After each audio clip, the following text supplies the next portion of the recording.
Olá, começamos agora mais um Frente a Frente e hoje aqui comigo o professor Lucas Doria, ele que é professor de Direito Penal e Prática Jurídica da Uninasal. Nós vamos falar sobre o mercado de trabalho, para os advogados que atuam nessa área, mas antes disso vamos falar também sobre o segundo Congresso Brasileiro de Direito Ambiental, que acontece no período de 11 de novembro até o dia 11, lá no Hotel Ritz Lagoa da Anta, aqui em Maceió, reunindo toda a discussão nacional sobre o tema. E aí eu pergunto, essa atividade que está sendo coordenada pela Uninasal aqui em Maceió, qual é a expectativa que se tem para a realização de um congresso ambiental, quando a gente sabe que essa temática está na ordem do dia, quando o presidente Temer, por exemplo, teve que revogar um decreto para a extração mineral numa região da Amazônia, e isso causou uma certa intranquilidade, tanto do ponto de vista da guarda das nossas riquezas naturais, quanto da comunidade internacional.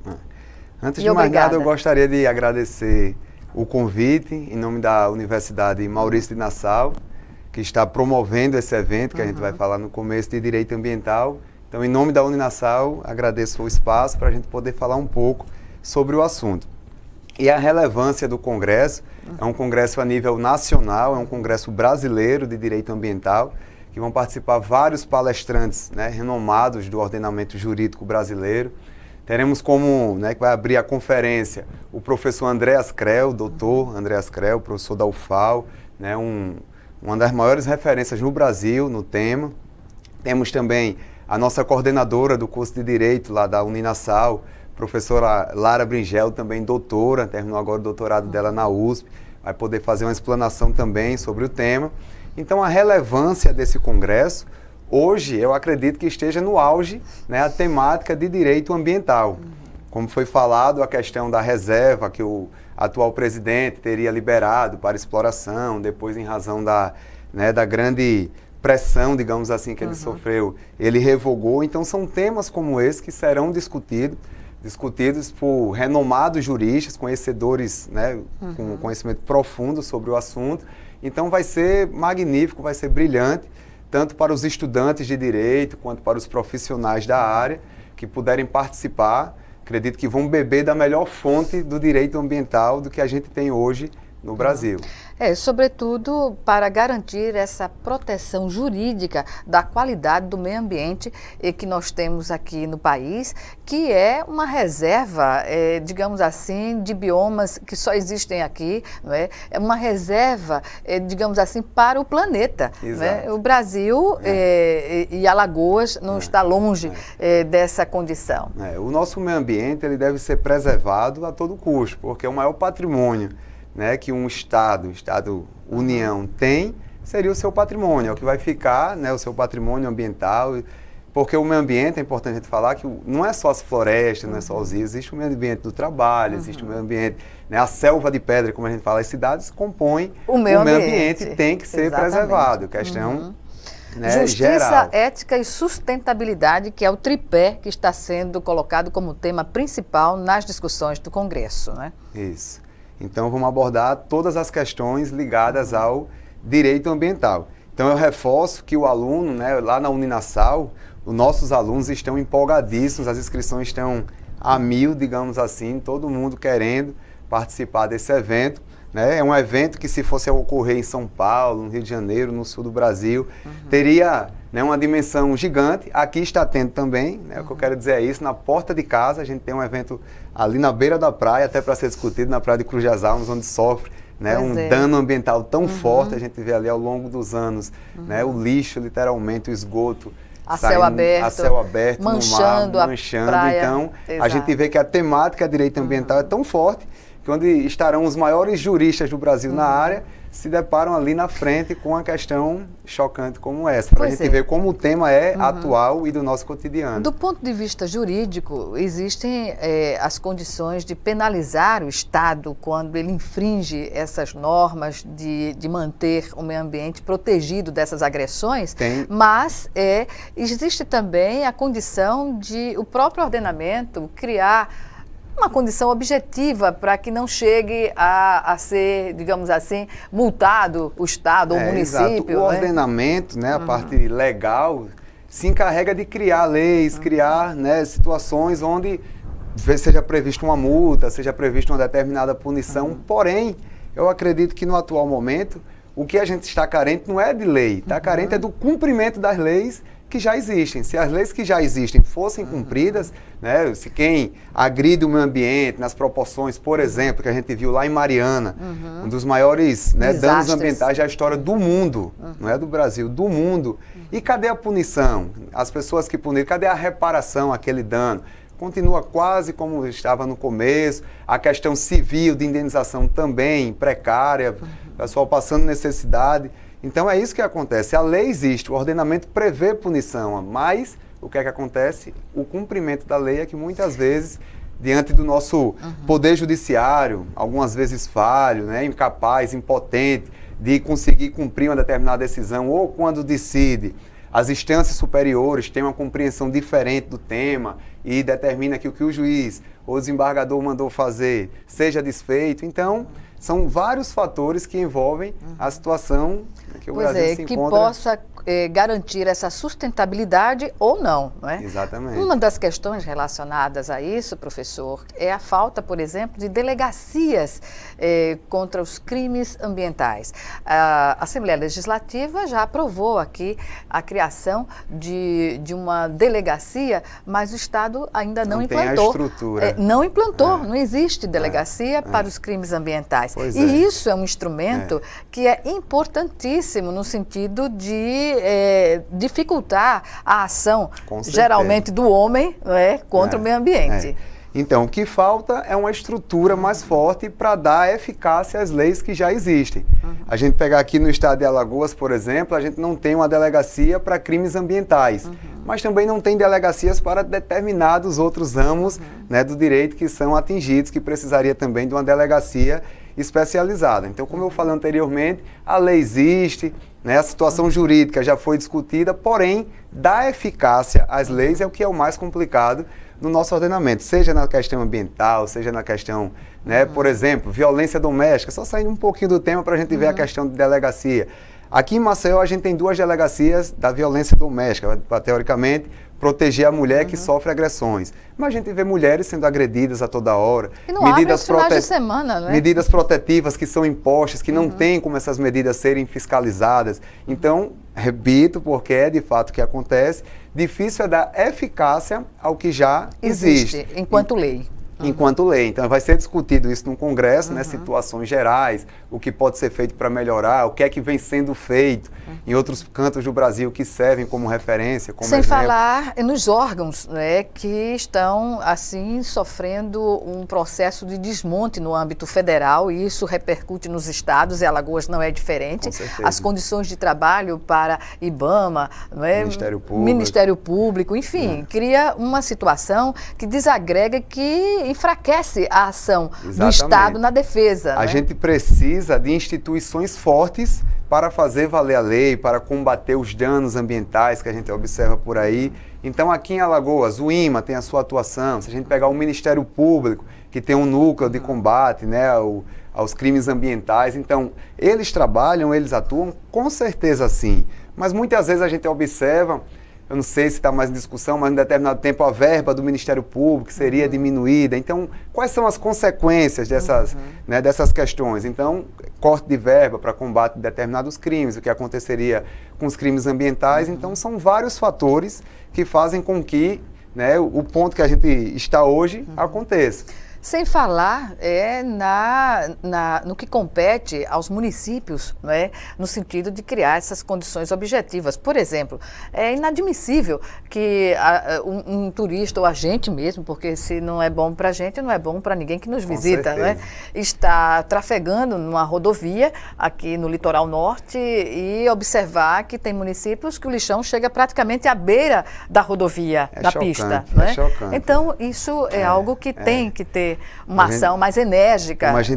Com isso a gente observa como a temática direito ambiental, né, está tão perto de nós, como nos deixam deixa a população tão chocada. A gente vê o descaso, a falta de uma punição, a falta de reparação, questão de lixão, de esgoto na praia. A gente chega aqui em Maceió, né, paraíso das águas, até está tendo agora algumas ações contra aquelas línguas negras que chamam. Línguas sujas, né? Línguas sujas, né? Então a gente observa ali, o turista chega no paraíso das águas, está no hotel 5 estrelas e na porta do hotel está o esgoto jorrando a céu aberto na praia. É uma contradição Barracas terrível. de praia aqui, né, que são chiques, que a gente fala, né? Está ali esgoto jorrando, então é chocante. Então, cadê o direito ambiental? Porque o direito, né, a legislação, cadê o direito sendo concretizado, punindo, mandando reparar, determinando que aquilo cesse? Voltando mais uma vez, é a dificuldade de pôr a lei em prática, porque a lei existe, mas muitas vezes a lei não é cumprida por questões de os órgãos, né, responsáveis, às vezes, né, são falhas, às vezes a justiça que deveria punir, ela absolve um eventual agressor ao direito ambiental, e aí vão sendo geradas várias discussões. Pois é, entre outras questões, a discussão também de recursos, não é, hídricos e a tecnologia que pode conduzir um consumo racional e dentro do que preceitua a convivência mais saudável, ambiental, que são as alternativas energéticas que o país tem a condição de utilizar, como a energia solar, não é? Eólica, e não faz... Hoje é um tema mundialmente discutido a autossustentabilidade, né? As maneiras alternativas de gerar menos lesão ambiental. Então o Brasil... Até nisso é favorecido, a gente não tem grandes, né, tragédias ligadas à natureza, de furacão, de, né, inundações. Então a gente poderia usufruir mais desses mecanismos naturais, do vento, energia eólica, outros tipos de energia, que gerassem um dano menor ao meio ambiente, mas ainda é muito pouco, infelizmente. Aqui no Nordeste, se a gente aproveitasse, né, a energia solar... Com essa crise no abastecimento, o Rio São Francisco aí agonizando e o país fazendo a transposição... Por que não pensar numa via mais moderna, digamos assim, né, para que agride menos o meio ambiente, dá um retorno mais barato, todo mundo sai ganhando, mas não acontece. Infelizmente, muitas vezes, o que deveria ser, não é. Bem, para a realização desse 2º Congresso Brasileiro de Direito Ambiental, foram abertas inscrições que terminam... Termina no dia 8 de novembro, porém as inscrições promocionais vão até o dia 29, agora de outubro. As inscrições podem ser feitas lá na faculdade Maurício de Nassau, agora Uninassau, porque virou universidade. Pode ser feito também no site eventos.cereduc.com, que é o site do Ser Educacional. Até pegando aqui o gancho, o grupo Ser Educacional, que está promovendo o evento, que é o grupo que a Uninassau faz parte, eles têm mais de 20 anos de experiência em promoções de evento, Brasil afora. É um grupo que tem mais de 40 faculdades no Brasil, certo? Em todas as áreas do Brasil, todos os, né, de norte a sul, do leste a oeste. Então, um know-how imenso em congressos, e dessa vez eles elegeram a cidade de Maceió para promover esse evento. Pois é, e gera uma outra demanda positiva, que é no âmbito do turismo, né? Com certeza. Do turismo de eventos. Congresso com quase 600 vagas, então vem muita gente de fora e vai circular, né, a questão de hotel, economia, a questão de táxi, restaurante, Uber, né, exatamente. Tudo que é ligado ao evento vai sair ganhando também, com a dimensão que esse evento tem. Pois bem, então vamos chamar agora o nosso primeiro intervalo e no próximo bloco a gente vai discutir outra vertente, que é o direito penal, é a prática jurídica no âmbito da conjuntura política, econômica e social no Brasil e aqui em Alagoas. Já, já.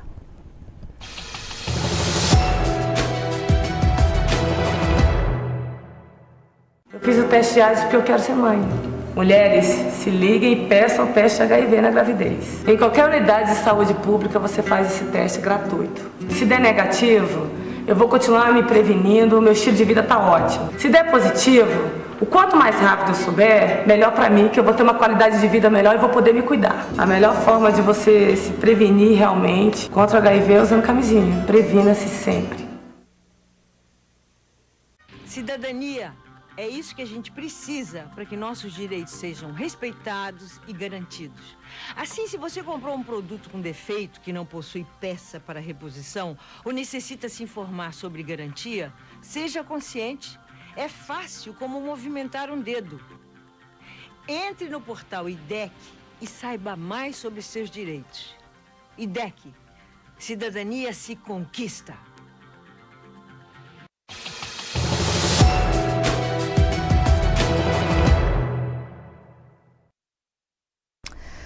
Bem, estamos de volta com Frente a Frente, recebendo hoje o professor Lucas Dória, ele que é professor de Direito Penal e Prática Jurídica da Uninassal, da Universidade, que está realizando um congresso brasileiro, o segundo congresso brasileiro de Direito Ambiental, que nós falamos no bloco anterior, mas agora vamos tratar justamente dessa questão relacionada ao direito penal e à prática jurídica no Brasil e em Alagoas. Professor, a advocacia criminal nunca esteve tão em alta quanto agora. Se a gente for analisar os acontecimentos, não é, no âmbito da política nacional e empresarial, não é, o que dizer do mercado num momento como este, quando a população cobra, não é, digamos assim, uma punição generalizada de quem não honrou os compromissos, não é, os compromissos com o país, e de repente aí estão os escritórios, os grandes escritórios de advocacia ganhando bilhões, não é?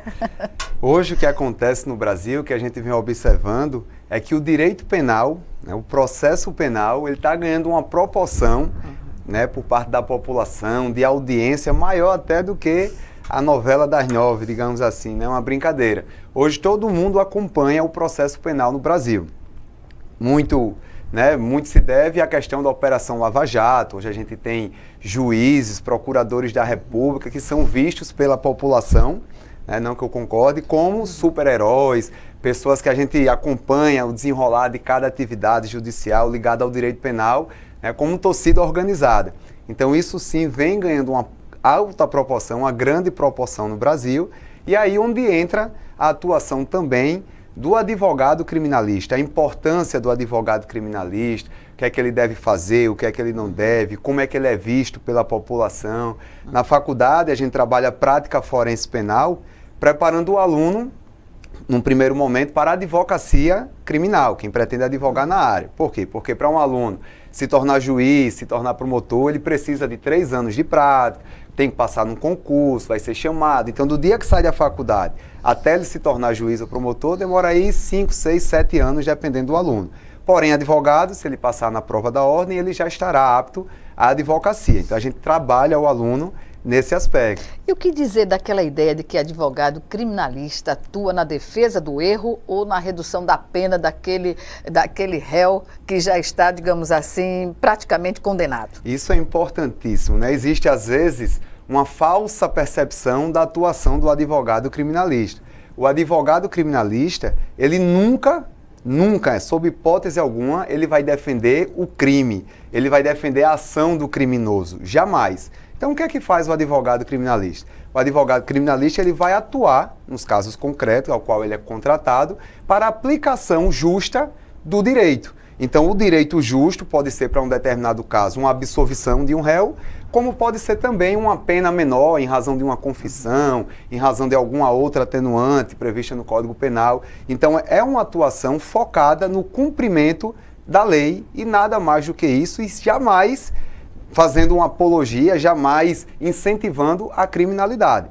Isso não é. A importância do advogado criminalista, eu gosto de falar sobre isso em sala de aula, né, tem uma expressãozinha que se fala que quando todas as portas da sociedade se fecham para alguém que está sendo acusado de um crime ou cometer um crime, a única que se abre é a do escritório do advogado criminalista. Então a função é muito nobre, trabalha com um bem maior do ser humano, que depois da vida é a sua liberdade. Então isso tem que ser tratado com todo cuidado.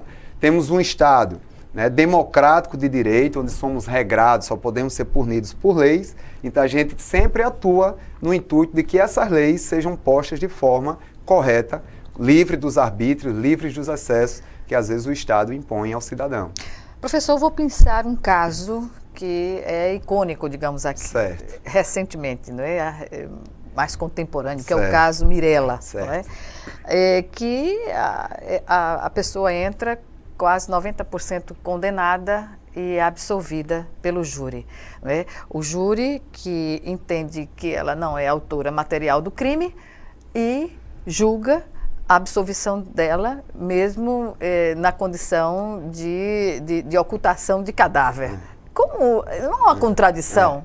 É isso que eu venho falando. Acontece, né, muitas vezes quando a população acompanha um determinado caso, que esse caso é repassado pela imprensa de uma forma, então a população já cobra uma condenação, né, sem conhecer os autos do processo. De fato, é um caso de repercussão, é um caso que todo mundo acompanhou, que chocou, né, uma jovem muito bonita, com toda a vida pela frente, foi assassinada. Então todo mundo queria que fosse feita justiça e a justiça seria a condenação dos culpados. No caso da Mirella, eu não sou advogado do processo, mas ela foi julgada pelo júri popular, que é quem julga crimes dolosos contra a vida. Então, no Brasil, se você mata alguém, se você manda matar alguém, né, com intenção, se for culposo, é outro tipo de julgamento, mas com a intenção, você vai ser julgado pelo tribunal do júri. Isso Pessoas é uma previsão comuns que vão estar lá. Exatamente, é uma previsão da nossa Constituição e que deve ser cumprido, e de fato ela foi julgada pelo júri popular. Então a nossa Constituição, nossa lei maior, diz o quê? Diz que os jurados são 7 jurados, 7 pessoas do povo, digamos assim, pode ser médico, desempregado, empregada doméstica, porteiro, motorista, engenheiro, vários cientista. Vários níveis de compreensão sobre a questão. Vários níveis, exatamente, é o intuito do tribunal do júri, são colocados ali, tem uma formalidade, existe um sorteio, para julgar alguém que está sendo acusado de um determinado, normalmente, crime de homicídio, certo? Então, aqueles jurados, aquelas 7 pessoas, diante do que foi narrado pelo advogado de forma brilhante, pelo Ministério Público de forma brilhante, eles compreenderam que aquela moça merecia a absolvição. Então, como eu não conheço o processo, eu não posso entrar no mérito. Mas o que eu posso falar é que a Constituição diz que o julgamento, a decisão do júri popular, ela é soberana, ela não pode ser alterada. Então, o que determina o tribunal do júri é a vontade, é entendido assim a lei, da população. Então, a população entendeu, diante daqueles 7 jurados, que ela não merecia ser condenada por aquele crime. O porquê, eu não estudei os autos do processo, eu só posso dizer que a lei foi cumprida e que o advogado, acredito, teve um trabalho muito bem feito, certo? Mas, também falando em lei, a nossa lei também prevê um recurso para essa decisão. Se o Ministério Público ele ficou insatisfeito com a decisão, que é que a lei determina, que é que a lei prevê, que ele entre com recurso de apelação. É a contradição do resultado que leva o Ministério Público a recorrer. Exatamente. Então, o Tribunal de Justiça do Estado de Alagoas vai julgar esse recurso, o tribunal entendendo que esse recurso faz sentido, tem embasamento jurídico, entendendo que aquela decisão foi contrária à prova dos autos, vai determinar um novo julgamento. E aí, se ela for absolvida de novo, essa decisão vai prevalecer, ela não será punida por essa acusação que existe contra ela. Se ela for punida nesse segundo julgamento, aí sim ela pode cumprir uma pena que vai de 12 a 30 anos por se tratar de um homicídio qualificado. Pois é. Agora, no plano mais abrangente, no plano nacional, o que dizer do Código Penal brasileiro? Na questão da sua aplicabilidade, se ele está defasado ou que precisaria de uma reforma, e se precisa, por que isso não acontece? Então, o nosso Código Penal brasileiro, ele é da década de 40, então está velhinho, né? Isso é inegável, é uma lei muito antiga. Ele está defasado? Sim, ele está defasado. Existem muitas coisas, né, muitos tipos penais, muitos crimes que estão no nosso Código Penal, que lá em 1940 poderia fazer algum sentido naquela época. Por exemplo, você dá um beijo lascivo numa mulher, a mulher querendo, a mulher quer beijar o homem quer beijar a mulher, e eles se beijam ali, como o Código chama, um beijo lascivo, era um crime. E hoje, será que alguém... Um jovem vai pro show, o Wesley Safadão, dá um beijo numa menina que ele ficou, eles estão se gostando, eles querem se beijar. Será que ele merece ser punido por essa conduta, esse beijo lascivo, um ato obsceno? O Código Penal diz que sim. Então, será que esse código está defasado? Será que isso faz sentido nos dias de hoje? Algumas tipificações perderam... Existem autores que debatem sobre essa questão, né, que alguns tipos penais, quase que 80% dos tipos penais deveriam ser revogados, porque não faz sentido. O bem jurídico tutelado não é uma agressão a mais ninguém se sente ofendido com essas condutas, não tem um efeito né, que mereça uma reprimenda do direito penal. Então a gente precisa sim de uma reforma, a gente precisa de uma evolução. A sociedade e os nossos legisladores precisam entender que o direito penal não deve ser usado para tudo, certo? Para isso, né, existem outros ramos do direito civil, direito tributário, direito, né, outras áreas do direito para punir determinadas condutas, e quando nenhuma outra área do direito for suficiente, aí sim deve ser invocado o direito penal, já que mexe com a liberdade, é um ramo do direito mais severo, digamos assim, e deveria só ser acionado em situações que merecessem uma reprimenda do Estado na esfera criminal. E quando a gente se depara com uma situação que choca a população, como o caso daquela moça que foi assediada dentro do ônibus, não é? Que levou o rapaz a ejacular, e aí a gente vê que a pessoa não ficou presa, não é? Como se justifica isso? São situações ligadas ao direito penal que geram inúmeras discussões, inúmeras polêmicas, fazem com que pessoas comuns, né, se sintam no direito, até pela revolta, isso é natural do ser humano, de opinar sobre o direito penal, mas o direito penal ele tem que ser visto de forma técnica. Essa é a realidade. Como eu falei, Estado democrático de direito. As leis vão regrar, né, as nossas condutas, se são permissivas, se pode, qual é a reprimenda que a gente vai sofrer. Diante do ordenamento jurídico, aquele caso de grande repercussão, uma moça estava sentada no ônibus, indo trabalhar, eu acredito, quieta no lugar dela, um louco, lunático, né, um monstro, digamos assim, da conduta reprovada ao extremo, atrás dela no ônibus, ejaculou no pescoço dela. Então aquela pessoa foi detida, foi levada para um juiz, conforme determina a lei, para uma audiência de custódia, e o juiz, na audiência de custódia, entendeu, diante da compreensão do ordenamento jurídico, que não houve crime de estupro, que houve uma contravenção penal, e nos casos de contravenção penal não cabe prisão, e o juiz tem que cumprir a lei e, consequentemente, soltar a pessoa. Mas por que não houve o crime de estupro? O que é que diz o tipo penal? O que é que diz o Código Penal sobre o estupro? Constranger alguém mediante violência ou grave ameaça a praticar ou deixar de praticar atos sexuais e tal. Então, constranger para o direito penal é diferente do constrangimento da gente. Eu estou constrangido aqui, não paguei a conta, é um constrangimento comum. Mas o constrangimento do crime de estupro para o direito penal, o que é que seria? Alguém, né, pegar uma outra pessoa de forma violenta, forçar, se ele pegasse no pescoço daquela mulher e dissesse, eu vou ejacular em você, forçasse ela, constrangesse aquela situação, ele teria cometido estupro. Mas o nosso Código Penal entende que naquela situação não houve constrangimento. Então, se não houve constrangimento, qual é a função de um juiz? Aplicar a lei. E a lei dizia aquilo para aquele momento. Então, gera uma revolta na sociedade natural, é óbvio que gera. Porque o constrangimento é geral. Não foi só da vítima, foi geral da população, da sociedade. Como a lei determina isso, a lei foi cumprida, apesar da opinião pública, de forma natural e aceitável, não entender, não compreender, mas essa é a lei. Então, estamos defasados, juridicamente falando? Sim. Poderia ter um tipo penal que previsse uma situação como essa? Poderia, mas não tem. Pois então, o que impede a reforma necessária ao nosso Código Penal? O que impede, no seu entendimento? No meu entendimento, o que impede é vontade política, certo? E também, às vezes, compreensão do direito por parte dos nossos representantes. A gente fala fontes do direito penal. Quem pode gerar direito penal no Brasil? Apenas a União, certo? A União é fonte de direito material. Então, só a União, senadores e deputados federais, podem criar matéria de direito penal. Então, estamos no Brasil, somos livres aqui para falar, temos representantes que não têm conhecimento, não têm discernimento técnico para criar leis no ambiente, né, na esfera criminal. E até criam, e muitas vezes, leis que não fazem o menor sentido. Eu estava lendo agora... Por exemplo? Eu estava lendo agora, antes de ir para a reunião, por coincidência, tem um projeto de lei para tipificar, ou seja, para tornar um fato típico, um crime, você portar uma arma branca.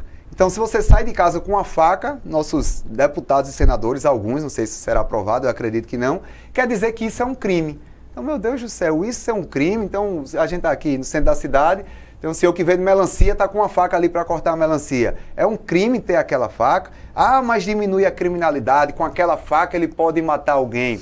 Isso é outra discussão ligada ao direito penal que não faz o menor sentido. O direito penal, a criação de crime, ele não diminui a criminalidade de forma alguma. Não diminui. Então, o Estatuto de Desarmamento, que é uma discussão, será que o Brasil ele tem um índice de mortalidade por arma de fogo baixo, em razão da lei que a gente tem? É óbvio que não tem. Que não, então, quando um político acredita que proibir de portar uma faca, então proibir de portar um canivete, proibir de portar uma arma branca vai diminuir a criminalidade, ele está muito mal assessorado, ele está muito mal informado. Diante dessa concepção, um carro pode matar milhões de pessoas. Você passar por uma multidão com seu carro, se você quiser, então vamos proibir o carro. Então, para diminuir a violência, tem que proibir, né? Tem que ir na causa da violência. Tem que ir na causa. Exatamente. Aí é onde entra uma questão mais complexa de políticas sociais, a questão políticas criminais, o que fazer,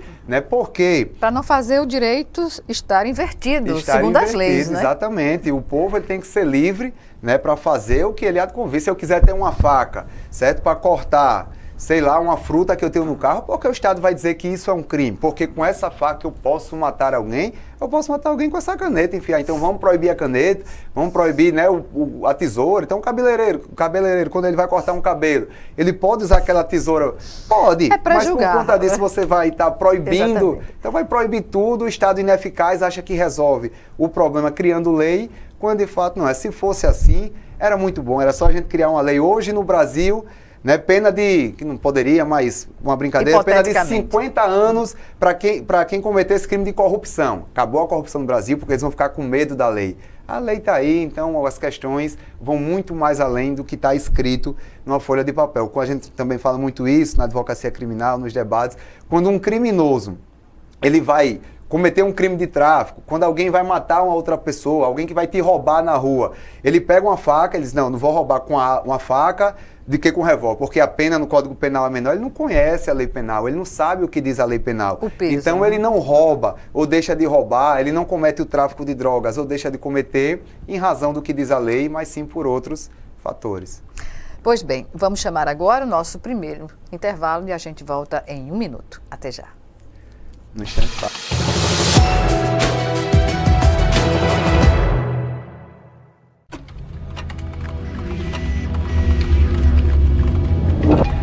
Todo cuidado é pouco na hora de enviar fotos, vídeos ou bater papo pela internet.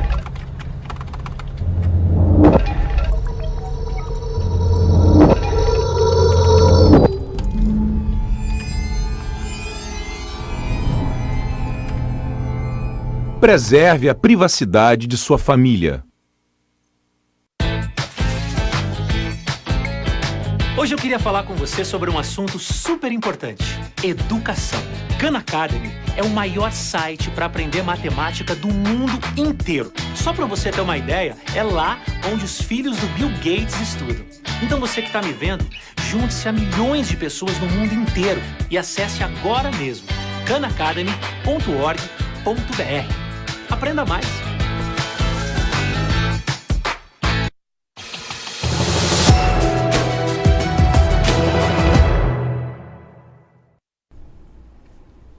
Estamos de volta para o último bloco do Frente a Frente, que hoje recebe o professor de Direito Penal e Prática Jurídica da Uninassal, Lucas Dória. Nosso assunto agora, dentro dessa discussão sobre o direito penal, o Código Penal brasileiro, o que é da ação da advocacia criminal. O que dizer, professor, por exemplo, das demandas que nascem no Ministério Público, que seguem para a Polícia Federal e que chegam aos tribunais superiores? Como o comportamento hoje dessas instituições quando temos aí uma população que pede, digamos assim, a pena máxima para crimes contra o Estado brasileiro? Com certeza. Com relação à Polícia Federal e ao Ministério Público, é inegável a atuação desses órgãos hoje no Brasil, né? Principalmente nesses casos de extrema, né, repercussão. A gente acompanha muito a Operação Lava Jato, por exemplo, questão envolvendo bilhões e mais bilhões, né, frutos de corrupção, pessoas bilionárias, grandes empreiteiros. Então é inegável que a atuação da Polícia Federal, do Ministério Público, que é o dono da ação penal, é o Ministério Público quem tem constitucionalmente a função de mover a ação penal, de mover o processo contra esses criminosos, é inegável que chegou num patamar jamais pensado alguns anos atrás no Brasil. A gente está vendo um Ministério Público atuante, a gente está vendo uma Polícia Federal atuante, e os casos que são levados à Justiça, muitas vezes, quando não se tem foro privilegiado, que é o nome popular, o foro por prerrogativa de função, juiz de primeiro grau, a gente está vendo muito sendo condenado, às vezes, quando se trata de político com foro privilegiado, a questão vai para o STF, que demora um pouco mais, mas a população pede justiça. A população, a sociedade quer ver os corruptos sendo punidos. Então é isso que a gente está acompanhando, porém, paralelamente, não posso deixar aqui de vender o peixe da minha área de trabalho, sabendo a importância, paralelamente à atuação da polícia, paralelamente à atuação do Ministério Público, tem também a atuação que vem ganhando um destaque nacional dos advogados criminalistas. Tentando a todo custo, custe o que custar, essa é a nossa missão, essa é a essência do advogado, fazer com que seja aplicada a lei de forma justa diante do que é justo, é o que está dentro da lei, é o sinônimo de justiça, vindo do cumprimento das leis. Então a gente não pode permitir jamais que esse desejo por justiça, desejo de ver pessoas, criminosos punidos, faz com que a lei seja atravessada. Temos um processo penal, temos as regras do jogo de um processo penal, e essa regra deve ser cumprida, seja o criminoso, o seu João ali que mora embaixo da ponte, ou seja, a ex-presidente Dilma, Michel Temer, independente de quem será submetido a um processo penal, a lei deve ser aplicada sempre de forma justa. Professor, o que dizer, por exemplo, da atuação dos tribunais superiores, integrantes de tribunais superiores, quando dão essa condição, não digo da transparência, porque hoje todas as sessões são transmitidas, ao vivo, mas da prática que se tornou muito comum, e até uns anos atrás ninguém sabia nem quem era o ministro do STF, e agora a mídia tocou a essência desses tribunais superiores que colocam os seus integrantes numa condição midiática nunca vista. Isso é nocivo? Eu acredito que de certa forma seja. O que é que acontece hoje no Brasil? Temos 11 ministros no STF, então a gente até brinca que hoje a população conhece mais os 11 ministros do STF do que os 11 titulares da seleção brasileira, se tornaram pessoas populares. Muita gente acompanha, você liga lá a TV Justiça, você acompanha o trabalho em tempo real, ali ao vivo. Então, as decisões dos ministros, sofrendo às vezes essa influência externa, essa influência da população, uma pressão popular, pode muitas vezes fugir um pouco do que diz o direito e, para agradar a população, a decisão ser tomada de determinada forma. Além do mais, todo mundo sabe, está previsto na Constituição, que os ministros do STF eles são indicados pelos nossos representantes, pelo presidente da República. Então, a partir do momento que um ministro entra para julgar uma pessoa que colocou ele ali dentro, pode ser que exista uma certa parcialidade. Mas não o que foi visto, por exemplo, nas indicações do ex-presidente Lula, O ex-presidente Lula, por exemplo, sem fazer juízo de valor, mas é um fato, o ministro do STF, Dias Toffoli, era advogado do presidente. E votou.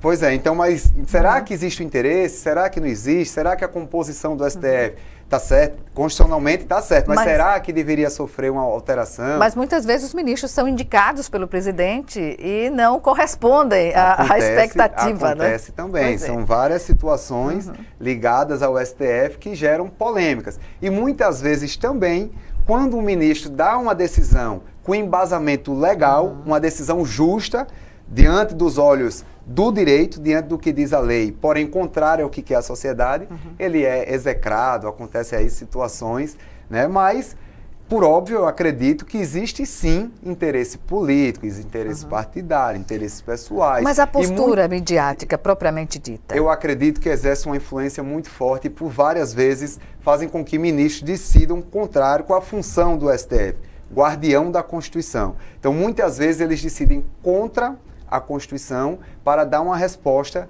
a esse excesso midiático, a essa exposição grande. Por exemplo, um caso bastante discutido no universo jurídico no Brasil, que gerou um choque, foi inacreditável, juridicamente falando. Se a gente sair da área jurídica e levar para a área da opinião pública, foi uma coisa linda.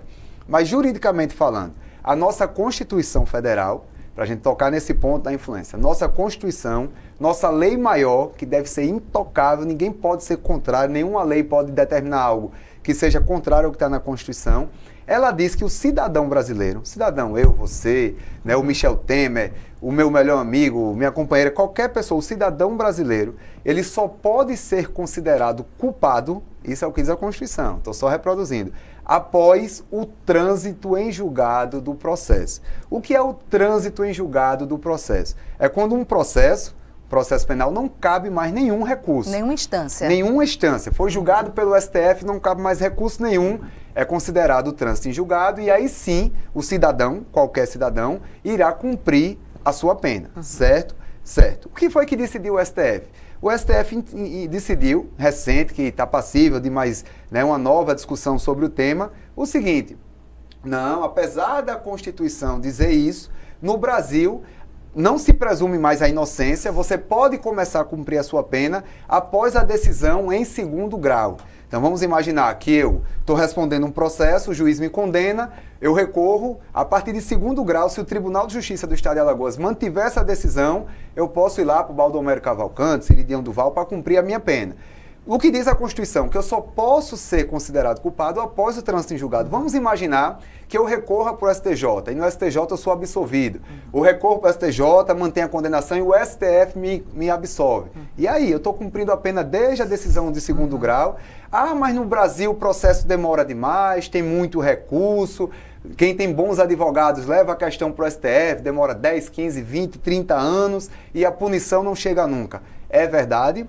É verdade. Mas a Constituição está dizendo uma coisa: se o nosso sistema judiciário é lento, ele deve ser modificado, os recursos devem ser julgados mais... Convém uma reforma? Convém uma reforma, obviamente. Vamos imaginar que um advogado, certo? Muitas vezes é o que se fala, os advogados bons entram com vários recursos. Se entra com recurso, é porque está previsto em lei. Não é errado entrar com recurso. O que é errado? Errado é um recurso que um advogado entra hoje, podendo ser julgado daqui a 1, 2 meses, é julgado daqui a 8, 10, 15, 20 anos, porque o tribunal é lento, porque o Ministério Público dá um parecer nesse processo depois de 2, 3, 4 anos. Então a questão não é o recurso em si, é a demora para ser julgado. Então são esses fatores que pediram, né, a gente acompanhando políticos, né, pessoas, empresários, empreiteiros, sendo condenados em primeiro grau. O que é que o povo quer? Que já em segundo grau ele comece a cumprir a sua pena. É natural que o povo queira isso? É óbvio que é natural. A gente quer ter esse sentimento de justiça. Mas está fora do ordenamento jurídico. Mas a jurídico. Justiça que não está prevista em lei, ela não é justiça, ela é injusta. Então são esses fatores que são discutidos. São questões técnicas que muitas vezes a população como um todo não entende, não compreende, porque é difícil de compreender, mas temos uma Constituição e essa nossa Constituição não pode ser nunca, jamais, sob nenhuma hipótese, certo, atingida. A discussão é essa. Nesse mercado de trabalho tão favorável atualmente, pode-se dizer que a questão de honorários fica precarizada? Se a gente pegar, né, os grandes processos do Brasil... Não. Existem casos, né, até essa questão, que é uma referência da Operação Lava Jato, que os grandes escritórios do Brasil, eu acredito que nunca ganharam tanto direito, e isso é justo, estão trabalhando, eles cobram, se podem pagar, ótimo.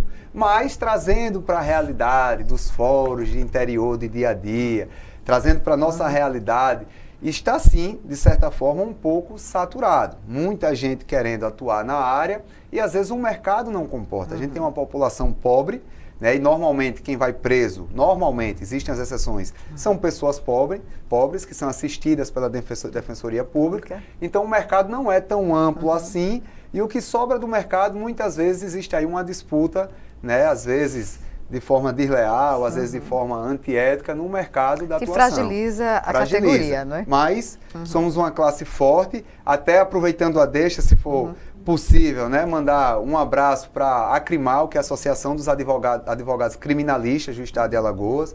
através do nosso presidente, doutor Leonardo de Moraes, que faz com que a classe fique cada vez mais forte e que a gente possa ter esse ânimo e essa disposição para brigar sempre por justiça e nada mais do que isso. Bem, professor Lucas Dória, eu agradeço mais uma vez a sua participação aqui no Frente a Frente e até uma próxima oportunidade. Eu que agradeço, foi ótimo o espaço e estou aí à disposição sempre que precisar. Obrigada. Obrigada a você também que nos assistiu e até o nosso próximo encontro aqui, Frente a Frente, também com você.